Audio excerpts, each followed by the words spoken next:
Hello बच्चों, स्वागत है आपका डिवाइन क्लासेस के ऑनलाइन प्लेटफॉर्म पे। बहुत से बच्चे कमेंट कर रहे थे कि सर ये जो पीटीटी की काउंसलिंग प्रक्रिया शुरू हुई है इसके बारे में कुछ इंपॉर्टेंट फैक्ट है या कोई महत्वपूर्ण बात है तो आप हमें जरूर बताइए। अब देखो समझना, सबसे पहले सरकार ने कुछ गाइडलाइन जारी की है और उस गाइडलाइन में उसने क्या क्या बताया सबसे पहले समझो। उसने कहा है कि ये जो आपकी ऑनलाइन, देखो सबसे बड़ी बात है इसमें, सबसे पहले एक शब्द लिखा है ऑनलाइन, यानी कि सारा का सारा जो काम होगा वो क्या होगा, ऑनलाइन होगा। अब इसमें इन्होंने लिखा है कि ऑनलाइन काउंसलिंग, ऑनलाइन काउंसलिंग आपकी क्या रहेगी, ऑनलाइन काउंसलिंग रहेगी, है ना। और ऑनलाइन काउंसलिंग हेतु रजिस्ट्रेशन शुल्क कितना रहेगा आपका, 5,000 रुपए। यानी कि सबसे पहले सरकार आपसे 5,000 रुपए जमा करवाएगी और ये जो जमा होंगी ये ऑनलाइन या आप ई मित्र के माध्यम से करवा सकते हैं। अब इसकी जो डेट है वो है 6 जुलाई से लेकर 12 जुलाई। 6 से लेकर कितनी है, 12 जुलाई। अब देखो 12 जुलाई तक, 12 जुलाई तक जो बच्चे 5,000 रुपए जमा करवा देंगे तो उन बच्चों के लिए आगे काउंसलिंग प्रक्रिया में शामिल होने का अवसर प्राप्त होगा। जो बच्चे 5,000 रुपए जमा नहीं करवाएंगे उन्हें सरकार काउंसलिंग प्रक्रिया में बिल्कुल भी शामिल नहीं करने वाली है। कहीं कोई बच्चे अगर ये सोच रहे हो कि मैंने एग्जाम तो दे ही दिया भाई और एग्जाम देने के बाद अब सरकार मुझे कॉलेज भी ऐसे ही दे देगी, नहीं नहीं भाई, ध्यान रखना इस बात का, वंचित मत रह जाना। जो बच्चे ये चाह रहे हैं कि मुझे बीएड करना है, और बीएड कैसे, या तो 2 वर्षीय या 4 वर्षीय इंटीग्रेटेड। 2 वर्षीय वो बच्चे कर सकते हैं जिनका जिनका 3 साल स्नातक कंप्लीट हो चुका है, और जो 12वीं पास बच्चे हैं वो स्नातक के साथ में, यानी कि कॉलेज के साथ में, अपने साथ में उनको बीएड की डिग्री सरकार देगी।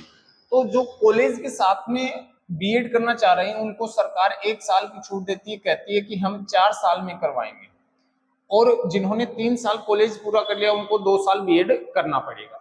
तो सबके लिए 5,000 रुपए आपको जमा करवानी है। फिर देखो, महाविद्यालय चयन हेतु ऑनलाइन विकल्प भरना, यानी कि जो कॉलेज आप चाहते हो, जैसे आपके 5,000 रुपए जमा होंगे आपके लिए एक नई विंडो ओपन हो जाएगी और उस विंडो में आपकी जितने भी कॉलेज हैं, यानी कि जो भी कॉलेज हैं उन कॉलेज की लिस्ट आपको मिल जाएगी, और उन लिस्ट को आप वरीयता क्रम से, यानी कि जिस कॉलेज को आप सबसे ज्यादा चाहते हैं उसको फर्स्ट नंबर, फिर सेकंड, फिर थर्ड, फिर फोर्थ, ऐसे नंबरिंग से आप उनको व्यवस्थित कीजिए।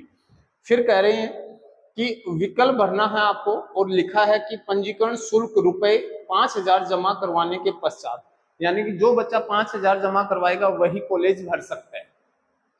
और ये जो कार्यक्रम रहेगा ये 7 जुलाई से लेकर 14 जुलाई तक रहेगा, 7 जुलाई से 14 जुलाई तक। अब देखो, प्रथम काउंसलिंग पश्चात आवंटित महाविद्यालय की सूचना, यानी कि आपको कॉलेज मिला है या नहीं मिला, ये सूचना आपको अपने जो भी आप टेलीफोन नंबर भरते हो या जो आपकी ईमेल आईडी होती है उसके ऊपर महाविद्यालय आपको भेज देगा कि आपको ये कॉलेज मिली है, और ये सूचना आपको मिलेगी 17 जुलाई को। कब मिलेगी, 17 जुलाई, यानी कि पहली लिस्ट आपकी आ जाएगी 17 जुलाई को। ठीक है, फिर क्या करना आपको, जैसे ही आपको कॉलेज का पता लगे कि हाँ मेरे इस कॉलेज में मेरा नंबर आया है, फिर आपको प्रवेश हेतु शुल्क 22,000 रुपए जमा करवाने हैं, या तो आपको बैंक में ऑनलाइन या ई मित्र के माध्यम से आप जमा करवा सकते हो। आपके चालान निकलेंगे और उन चालान को आप कॉलेज के नाम से जमा करवाओगे, और ये जमा करवाने हैं 17 जुलाई से लेकर 23 जुलाई 2024 तक। ओके, अब देखो, प्रथम काउंसलिंग के पश्चात आवंटित महाविद्यालय में व्यक्ति रिपोर्ट, यानी कि रिपोर्टिंग करनी है, खुद को रिपोर्टिंग करनी है, खुद को उपस्थित होना है, और कब होना है, 17 जुलाई से लेकर 26 जुलाई 2024 तक। स्वयं जिस बच्चे का जिस विद्यालय में, महाविद्यालय में नंबर आया उसको खुद को अपने ओरिजिनल डॉक्यूमेंट साथ में फोटोकॉपी लेकर जाना है और उस विद्यालय में या उस महाविद्यालय में आपको उपस्थित होना है। उसके बाद अपवर्ड मूवमेंट हेतु ऑनलाइन आवेदन जो है ये भरे जाएंगे 19/7/2024 से लेकर 27/7/2024 तक, और अपवर्ड मूवमेंट के पश्चात महाविद्यालय आवंटन की सूचना आपको मिलेगी 28/7 को।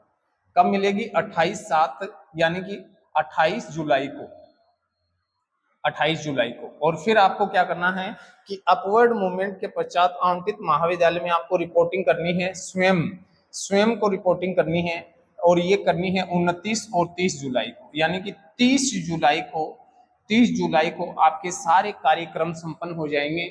सारे के सारे जो कार्यक्रम हैं वो संपन्न हो जाएंगे। अब समझो, आपके दिमाग में क्वेश्चन आ रहा है, सर ये अपवर्ड मूवमेंट क्या है?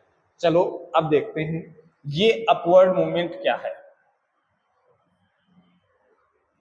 अपवर्ड मूवमेंट का मतलब ये है कि मैंने आपको बताया था, आपको कॉलेज की लिस्ट मिलेगी और उस लिस्ट को आपने अपनी चॉइस के अकॉर्डिंग आपने फिल कर दिया कि सर ये हमारी चॉइस है और इस चॉइस के अकॉर्डिंग ये हमारी कॉलेज है। अब देखो सरकार ने क्या किया कि सरकार ने आपको मान लो 11 नंबर की कॉलेज आवंटित कर दी और वहां जाकर आप स्वयं वहां उपस्थित हुए और वहां जाकर आपने रिपोर्टिंग कर दी। अब आप चाहते हो कि मुझे ये 11 नंबर कॉलेज ना मिलकर मुझे मिल जानी चाहिए थी 3 नंबर, तो इसके लिए आपको फिर से ऑनलाइन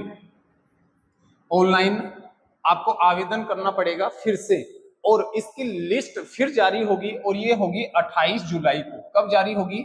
28 जुलाई को, कि जो आपने अपवर्ड मूवमेंट के लिए जो कॉलेज डाली थी क्या उसमें सीटें खाली हैं, और खाली हैं तो क्या आपको सीटें मिल चुकी हैं, और अगर सीटें मिल गई हैं तो आपको ये सूचना 28 तारीख को मिल जाएगी। और उसके बाद आप 28 के बाद 29 और 30 जुलाई को जहां आपको नई कॉलेज मिली है, जो आपके नजदीक कॉलेज थी जो मिली है, उसको आप वहां जाकर ज्वाइन कर लीजिए। इसी के साथ अगर आपके मस्तिष्क में कोई और भी क्वेश्चन हो तो कमेंट में मुझे बताइए, मैं आपको जरूर उसका जवाब देने का प्रयास करूंगा। और आराम से अपने डॉक्यूमेंट तैयार कीजिए, आराम से अपने फॉर्म फिल कीजिए। जब ई मित्र पे भरने जाओ तो उस समय अपनी नाम की स्पेलिंग, अपने फादर्स नेम, मदर्स नेम और अपनी डेट ऑफ बर्थ अच्छे से जांच करना, क्योंकि जब प्रॉब्लम होगी तो आपको होगी, ना कि ई मित्र वाले को। तो आराम से अपने डॉक्यूमेंट चेक कीजिए, आराम से अपनी स्पेलिंग चेक कीजिए और उसके बाद ही अपना फॉर्म सबमिट कीजिए। इसी के साथ मिलते हैं अगले वीडियो में, तब तक के लिए जय हिंद दोस्तों।